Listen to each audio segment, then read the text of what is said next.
पे जो है वही कारागार लगता है।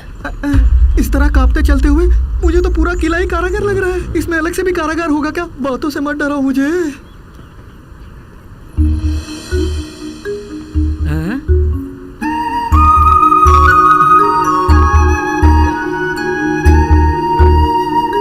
भैया, महारानी की 4 बेटियां हैं क्या? इनमें से सिर्फ एक ही राजकुमारी है, बाकी तो सब दासियां हैं।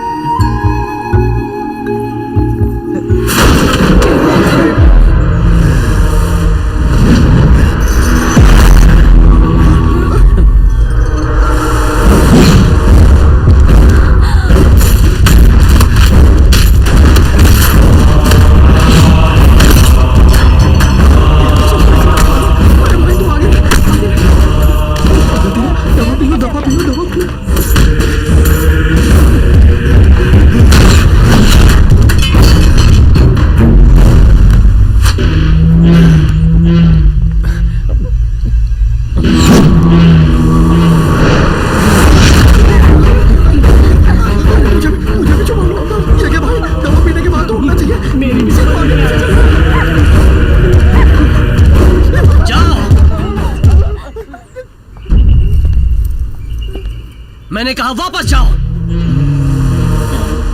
इसकी एक आंख तो दिख रही है, दूसरी कहाँ है?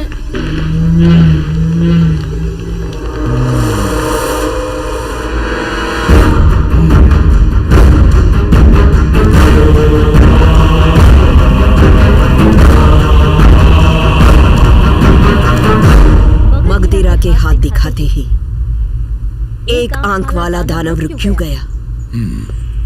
कुछ समझ में नहीं आया।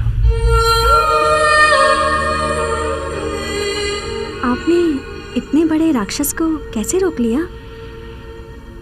अगर आप जैसी सुंदर लड़की बगल में हो तो बड़ी से बड़ी मुसीबत में भी हिम्मत आ जाती है। माँ,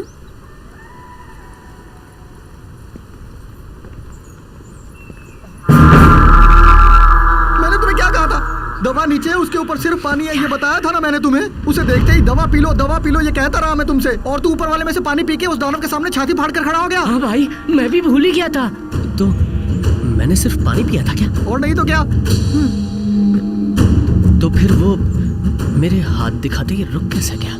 ये तो सिर्फ वो एक आंख वाला ही बता सकता है।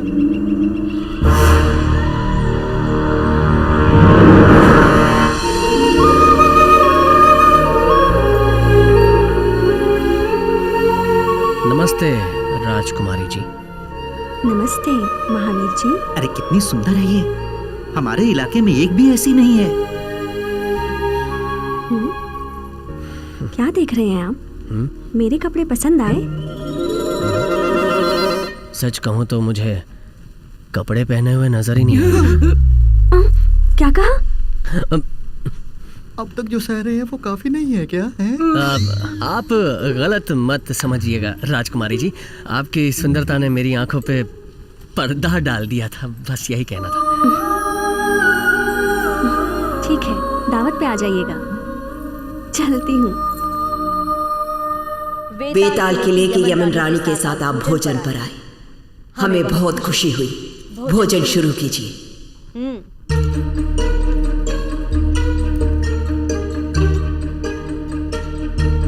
वहाँ से सब्जी लेनी होगी तो यहाँ से वहाँ तक घोड़े पे बैठ के जाना पड़ेगा। अरे वो छोड़ो भाई, वहाँ देखो उस मगरमच्छ को, कैसे लंबा लिटा रखा है। मरा हुआ है लेकिन फिर भी मुझे डर लग रहा है। बेकार की चीजें खाकर पेट खराब मत करो। उड़ने के लिए हम भी उड़ने के लिए उनकी तरह करें क्या?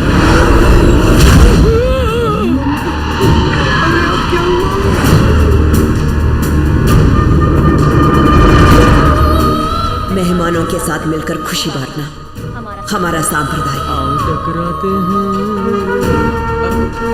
उड़ने के लिए। अरे भाई, तुम उड़ना चाहते हो तो हमें क्यों नहला रहे हो? यमन रानी से मिलके बहुत अच्छा लग रहा है। 56 गांवों पर राज करना कोई आसान बात नहीं है। हाँ बिल्कुल, मेरी प्रजा है वो, और मैं उन्हीं के लिए बनी हूँ। बड़ी खुशी की बात है रानी।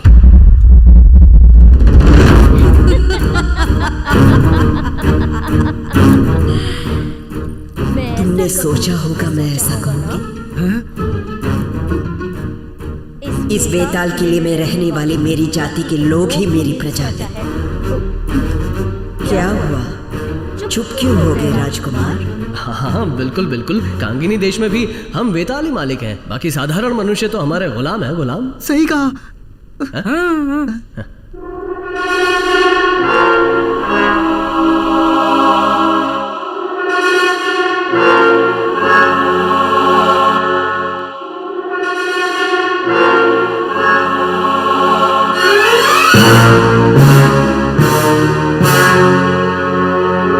पत्थर के रास्ते वाली बात पूरी हुई, और दूसरा है नाम बदलोगे तो ताकत मिलेगी। अरे वो तो एक जेब में रखने वाली चीज है, मैं कुछ नहीं जानता। उससे तेरा मेल नहीं हो सकता, मेरी बात मुझे बताइए। यमन बिस्तर पर किला हमारा, यमन के बिस्तर पर सोने से किला हमारा, मतलब यमन रानी के बिस्तर पे सो जाने के बाद, यानी जब वो सो जाएगी, ये किला हमारा हो जाएगा।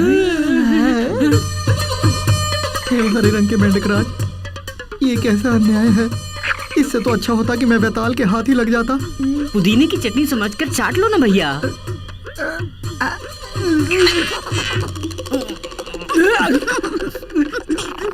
अरे मेंढक जी, पवल मल्ली कहाँ है? ये क्या ऊपर की तरफ दिखा रहा है? ओहो, पवल मल्ली बेचारी ऊपर चली गई क्या? अरे वो बुद्धू, क्या बोले? किले के ऊपरी भाग में है, कुछ समझा क्या?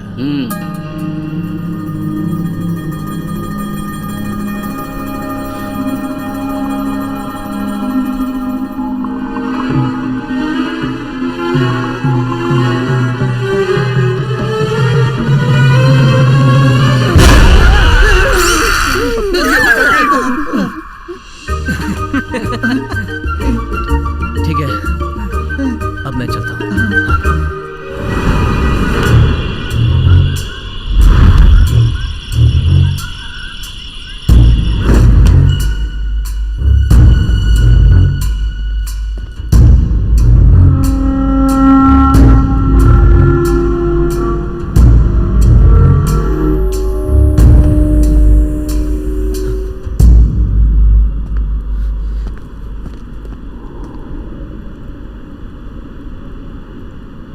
मल्ली, पवल मल्ली,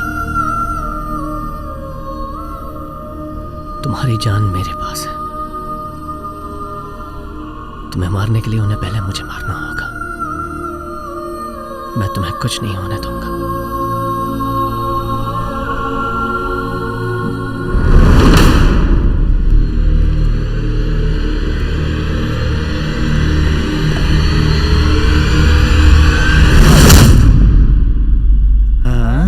आठ निमिष पूरे हो गए और अभी तक मगधीरा का कोई पता नहीं। किसी मुसीबत में फंस गया होगा। शादी के दिन पंडित जी ने कहा था सब मंगलमय ही होगा।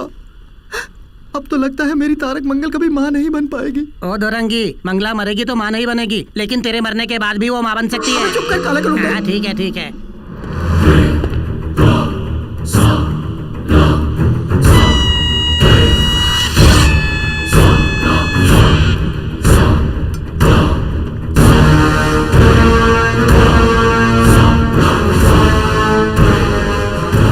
शुरू से ही तेरी चाल चलन पर मुझे शक था। सच बता, कौन है तू? किस मकसद से इस वेताल किले में आया है? जवाब दे।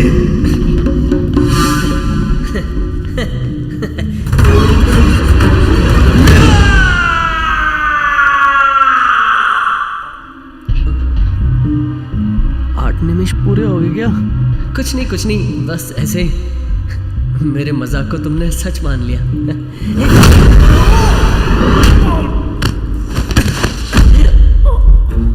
मगधीरा एक मारने से ही घिर पड़ा।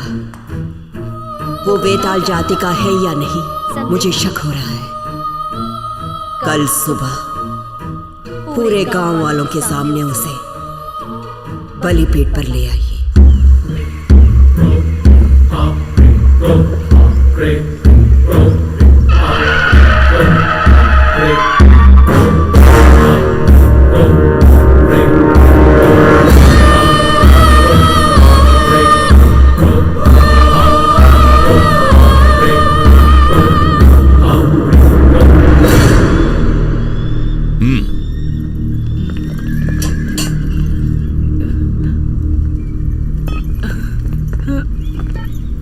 शक्ति की दवा दे दी ना। दवा का असर शुरू होते ही मगधीरा जो कमाल करेगा उसे देखना। वैद राजकुमार मगधीरा, तुम एक वैताल हो ही नहीं, ऐसा शक मुझे हो रहा है। मैं वेताल हूँ या नहीं ये सिर्फ विचार विमर्श से पता नहीं चलेगा, वीरता से ही साबित होगा। भेज कर देखिए अपने वेतालों को।